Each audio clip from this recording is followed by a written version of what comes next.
The revered national sport of American football has been the subject of much controversy currently, especially in regards towards the danger of children participating in youth football. Many American citizens advocate that we should eliminate the sport in order to preserve our children's future. However, this widely adored American pastime must continue to be played as it is loved by both its players and their parents alike, and football also brings unique and incomparable values to its players. For example, the LA Times recently reported an inspiring story about high school quarterback David Rothenberg.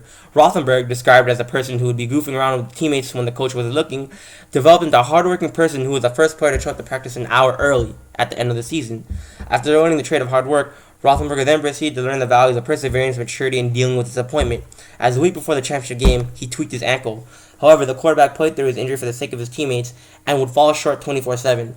Nevertheless, he was immediately found consoling his teammates, quoting the younger players, "It's okay, you've got 3 years ahead." This story indicated a beautiful moment in football where a player has realized that by giving all that he can to the sport, he can learn key life lessons. Furthermore, determination is one of the unparalleled traits that can be grown by playing football, as football players are constantly found getting back up after being beat down.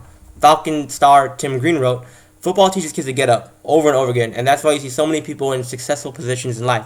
Not who played in the NFL, but who played football at some level as a kid and learned that lesson that stayed with them in everything else they did." Despite such opportunities for growth, people argue that football should be limited due to its possibility of permanent injury through concussion. Although that concussions have been eminent in youth football, there have been new procedures to make football safer. CNN reports of Carmen Rhoda, a youth football coach in Westport, Connecticut, whose team chalked up 20 concussions in their 2009 season. Rhoda, who has coached for 15 years, made it evident that football coaching can change to enhance safety, as we reduced tackling in practice, taught proper tackling without pads, and hired a certified athletic trainer, which effectively reduced concussion by 50%.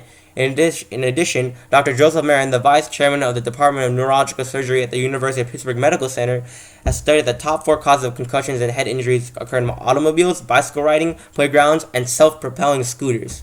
This blatantly reveals the absurdity of limiting football because of fear of concussions, for if we don't eradicate things such as playgrounds or bikes because of head injuries, why should we eliminate football? Critics of football also argue that football has become increasingly unpopular and the majority of parents prevent their kids from participating in the sport. However, the National Federation of State High School Associations numbers that high school football participation increased in the 2013-2014 school year and is way ahead of the number 2 sport, track.